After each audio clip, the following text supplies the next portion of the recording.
Hello, everyone. I'm joined today by Erin Snow, and she's the founder of the Seacoast Listening Lounge. And, it's she's going to tell us about what she does. And if you didn't hear that, it's a listening lounge, okay? I mean, when I talked to Erin, the concept kind of blew my mind. And because of my work, with separating, divorcing couples, I just thought, how nice would it be if this is what someone needed? I could see the space for that. I can see the need. And, I love to share the message. That's how I see myself. I share the message, I give the information, and I just like for my clients and just people in general to have, tools to empower themselves, transform themselves, just whatever it takes to really make life better for folks out there. That's sort of the role that I see myself. But I'm excited today, Erin, to have you join me and just,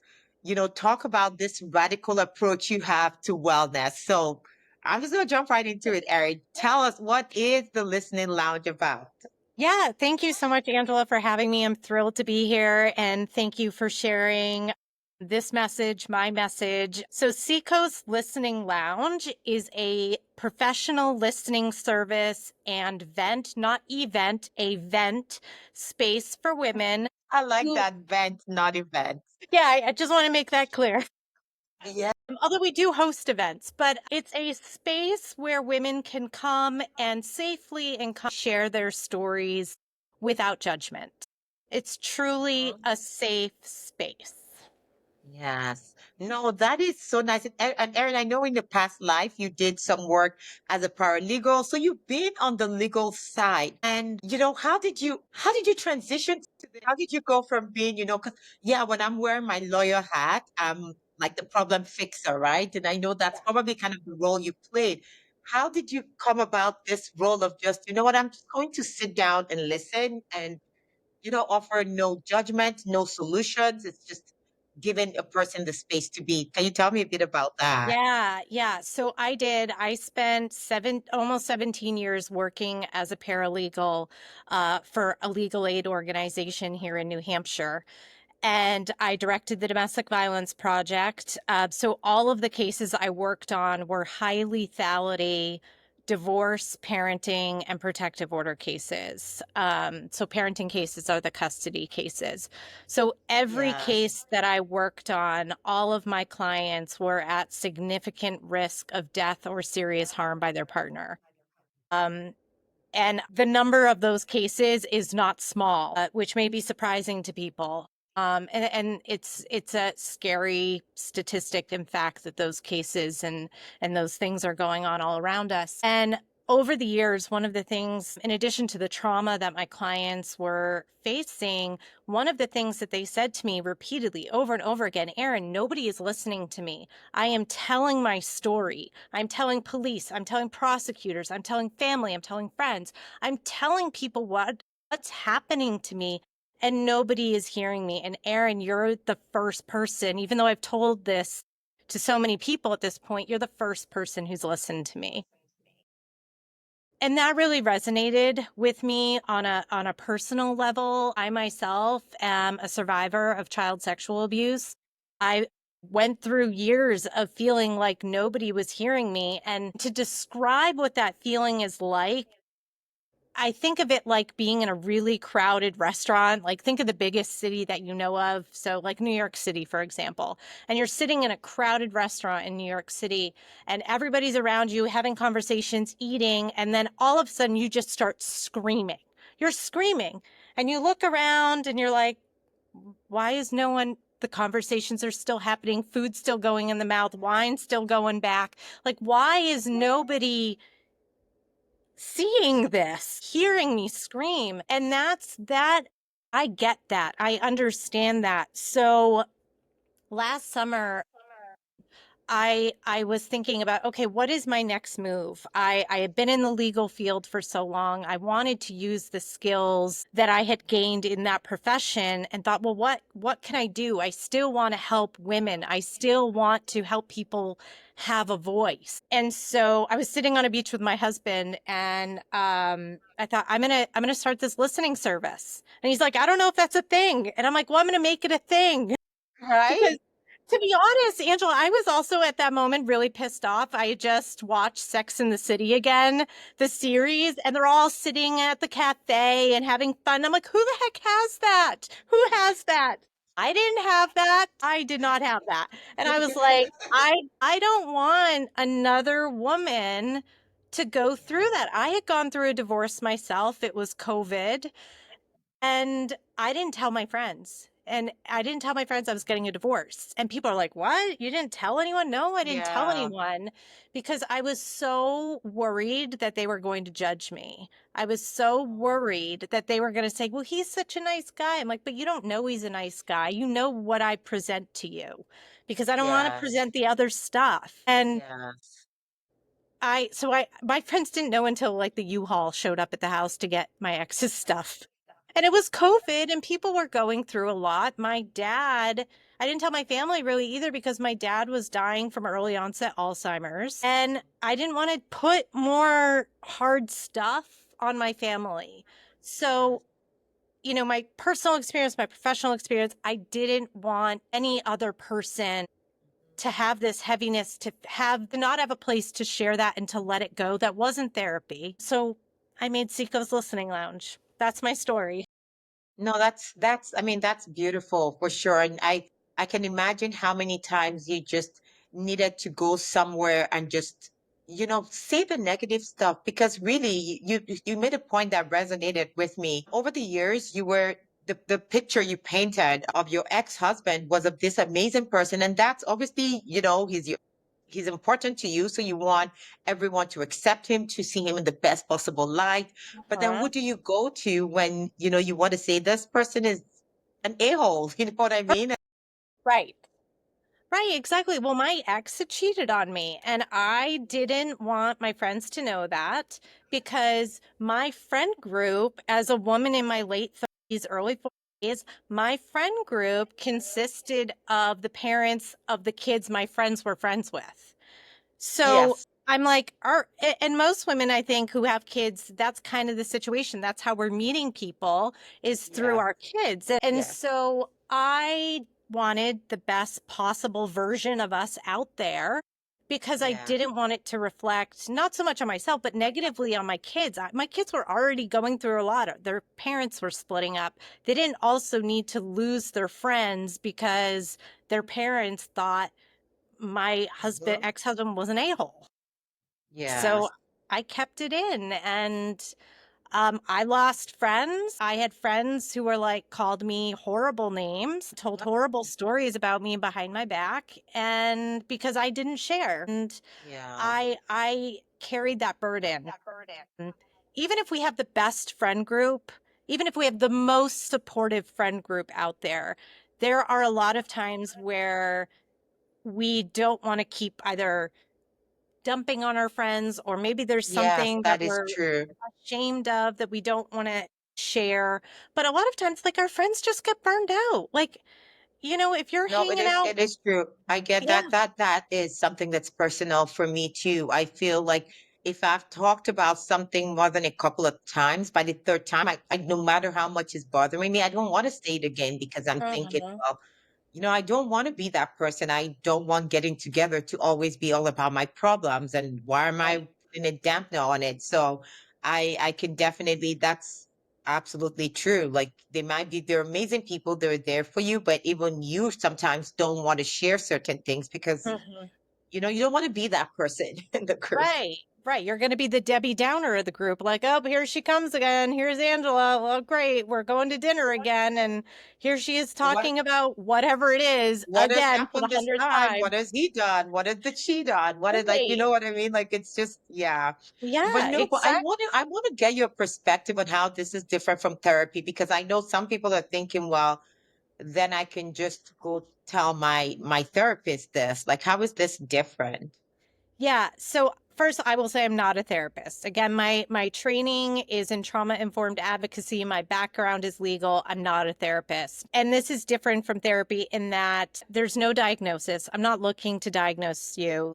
There's no treatment plan. So with therapy, usually you're committed. It's not like a one off. You're there for a while to work on some things to process and to walk out. hopefully with a plan. But that's not what this is. I mean, people can come here multiple times if they want, but maybe they're just having a really horrible day, or they just got fired, or it's not like a mental health crisis. And they're calling me like, Erin, this just happened to me. I just need to process this, let it out. And they do, and they feel better. And then they go on their way. It's not something that requires, like I said, a diagnosis or a treatment plan. Certainly, if somebody were ever to come to me and say, you know, it was very clear to me that this was outside the scope of my expertise, I have therapists that I would refer that person to. Similarly, I have therapists who will refer back to me like, hey, they have somebody who's been in therapy for an extended period of time. That person has essentially like graduated or gotten to a point where, hey, you know what, you're ready to go, and it's time for me to start treating other people who have more immediate needs. And so I'm kind of a good kind of in between. Like, therapy has kind of, I'm at a place where that may not be what I need anymore, but I still feel like I want to talk to somebody. I'm a great person for that. Amazing. And you're able to manage this. That's a lot for you to have to. How are you able to do this? Just listen and just not judge and not solve. I think for me that would be the hardest part. Like, how hard is that for you to just listen and not solve? Yeah. Well, it's a couple of things. One is that I know firsthand what it's like to not be listened to. And as I said, I would never want anyone to go through that. So that's where I'm coming from. I know what that feels like.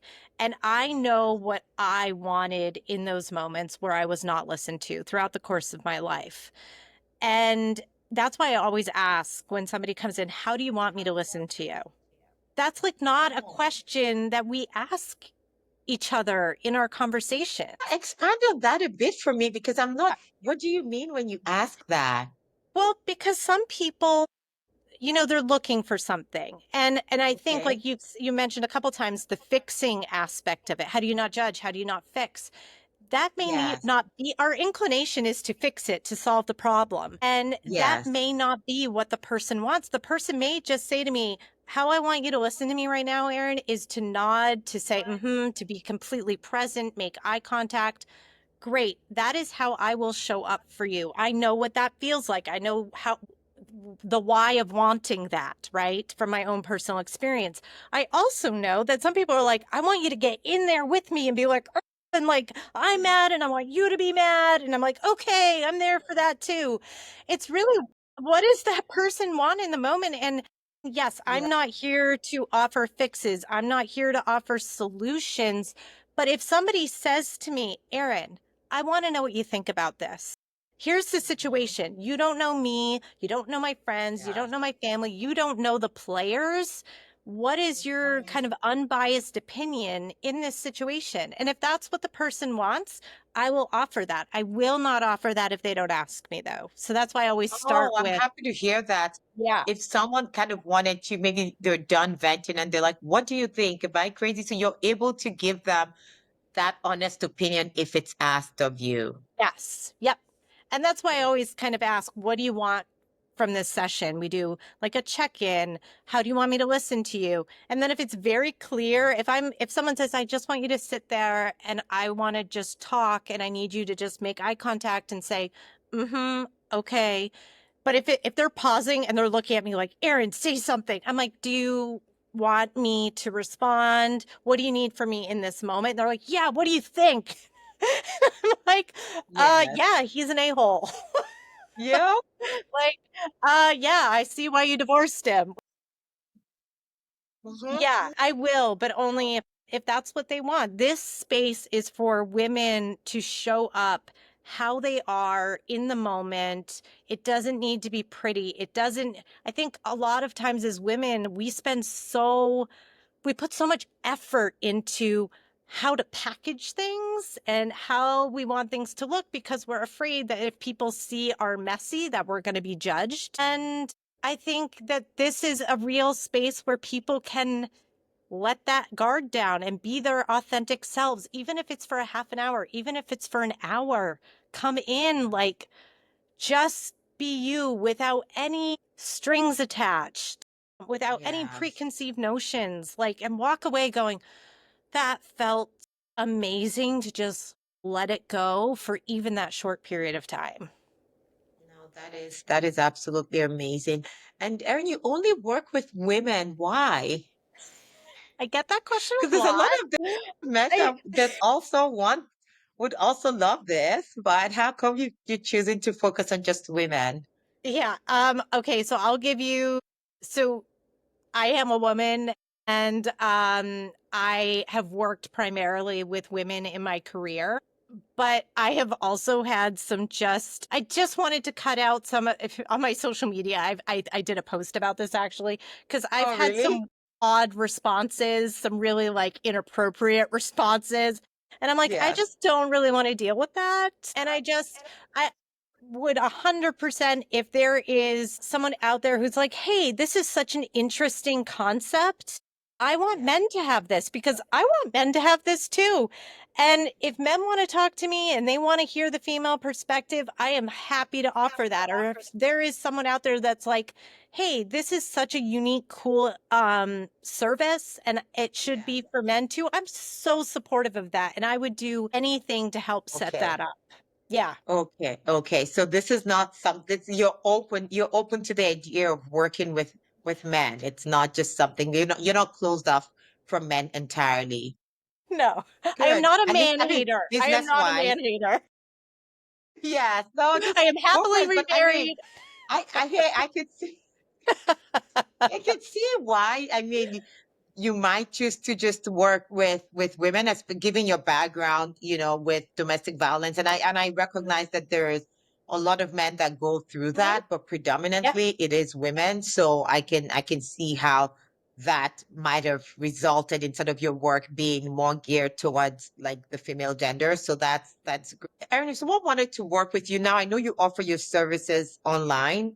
Just do you do it online on Zoom? Is it Zoom or phone calls? Like, how can a person that wants to work with you get started on that? Yeah, I would, for all information, I would go to my website first and foremost, Seacoast Listening Lounge. If you want to see a little bit more about my personality, check me out on Facebook and Instagram. But I do offer, I'm obviously Seacoast, New Hampshire in the United States, but I have an office and I offer in-person sessions, 30-minute or 60-minute sessions. And then I do an in person group session, a group smash out is what I call it. But I'm also virtual because I don't think that this service should just be limited to people who are in this area. And I know that this is a unique service that isn't offered in very many places. I don't even know if there's models exactly like mine. So if Yeah. somebody likes this model, I will work on, I do Google Meets. I can arrange Okay. whatever platform, whether it's a phone call or in person. And, it's not just for people who live in a different part of the world. It's also, our life doesn't just happen in one spot. Like I've talked to people who, you go on vacation, you spend all this money on a vacation and it's a total disaster. The airline lost your bag, your kids are driving you crazy, your ex is like, I'm going to the bar, deal with the kids. And you're like, are you Yeah. kidding me? And you're just like about ready to explode. I don't want your Yeah. vacation to explode. So call me, be like, Mhm. Erin, oh my God, this thing just happened to me. I'm going to lose it. And I'm like, all right, let's talk about this. And I should mention too that I also offer listening sessions and verbal smash sessions. Tell me about that. What are the verbal smash sessions? Yeah, so the verbal smash sessions are really like you're kind of in this emotional kind of I need to get it out. That's the venting. Like maybe you got fired from a job, maybe you just had a breakup, something that's just like more of the not angry type vibes, but you're like I just have to get it out or I'm going to just like explode. Just Whereas yeah. the listening sessions are more of a calm processing, like maybe you got a health diagnosis that you're working through, and maybe you haven't said it out loud yet that you got this diagnosis, and you want to say it in a safe space here before maybe you tell your family, just so you have some quiet time to process that. Okay. or maybe you're kind of working through a decision of, should I get a divorce? Should I not get a divorce? Those kinds of situations, big life changes. I should also point out too that the listening lounge isn't just for people who have bad news that they're like stressed about or they're mad about. Maybe like you have something like so amazing. You got a promotion at work and you're just, you either don't have somebody to tell it to and you're like, I just want to tell someone this is so amazing. I'm so proud of myself. Or maybe the person that you would tell that to is your best friend, but they just lost their job and they're struggling financially. And it Mhm. feels crappy to kind of go to that person. You should be proud, 100% absolutely be proud. But maybe you're like, I don't really want to say that to them Yeah. right now because I know they're struggling, but you want to share it. So there's lots Oh, of different yeah. scenarios. This space is just like you can tell I'm passionate about it. It's just like No, it's yes, I for love it. everyone. It's I just love it. so it's not a one size fits all. And that's what I love about it. Yeah, no, I definitely can see, need for it or the value of it. For some people that feel like they don't need therapy, they, have either graduated or, some people still have a resistance to the Mhm. idea. And it's like, okay, well, maybe you shouldn't be talking to your lawyer. And if I remember correctly, you had mentioned, at our earlier in the previous conversation about even working with law firms. Because I'm just thinking, some people are saying, well, I don't need therapy, and they're talking to the lawyers. And again, maybe when you're talking to a lawyer, they're listening for the relevance and all of that. So, but maybe it's not. And, maybe talking to you, a person like you might be better, especially if it's someone that's just completely opposed to the idea of going to therapy. But do tell me, share a little bit about the work you were doing with the firm. Yeah, so this is something that I'm really excited about because I can pair my legal background with what I'm doing right now, and they fit so well together. And so this is for all the lawyers, firms that are listening out there. When you have a client who comes to you with a legal issue and you have billable hours, and let's, for example, I did family law cases, so calculating child support. So you are the lawyer and you've set aside half an hour of your time to talk to the client to gain financial information so you can calculate child support. So you call your client and you ask your client the question, but they're not answering that question. They're telling you about what happened at an exchange, how their ex looked at them, the girlfriend Very showed familiar. up, she was wearing a really tight top and she was like being super obnoxious and the kids didn't want to go hug the dad and then the dad was really mad. Like it spirals, right? And That then is true. right, I mean this happens a lot. And Yes. as the lawyer, so from the lawyer's perspective, the lawyer's like, okay, I had a half an hour. And if they're thinking about everything else that's on their schedule for the day. I had a half an hour to ask this one question about financial information. Now I'm Yes. a half an hour in. I don't have the child that financial information that I needed. And I'm exasperated. I want to listen to my client, but I'm now having to charge them more because Yes. we're going to be on the phone for an hour now. And I know that this is important to this client, but right now in this moment, it's not what I needed. And I'm frustrated. So, what I want to do and what I'm doing, working with what I'm doing, connecting with law firms, is that I want to take that frustration away. I want the lawyer to be able to say to that person, let's say you, Angela, I understand that that is so frustrating for you and this is important information. I want to make sure I can focus on your legal case right now. And right now, I need your financial information. But what I'm going to do is I'm going to connect you with Erin. And Erin has the listening lounge. And this is exactly where you can say all of these things and process all of these feelings because they are important, but I don't want to run up your legal bill. And right now, that's not the information that I need. And then if we need to regroup later, and this becomes an important part of the case, I'm happy to have that conversation with you. So it makes the lawyer more efficient, it makes the client feel heard, and then the legal outcomes are better. No, that is amazing. And I'm going to leave it on that note, Erin, because I think that that really sums up the value that you would have for a lot of people. that are working with me. So thank you so much for sharing all of this. Erin, I hope to talk to you again sometime Yeah, soon. I wish you much success with the Listening Lounge, and I just thank you. wish all we should all check it out sometime, Yes, and please we do. should. Thank you so much for Absolutely. having All right, me. Erin. I will have your for those that are wondering how to contact Erin, I'll have her website in the description on this video so that you can reach out to her and just get talking. All right. Thanks, Thanks, Angela. Erin. It's a All right, pleasure. take care. Take care. Bye.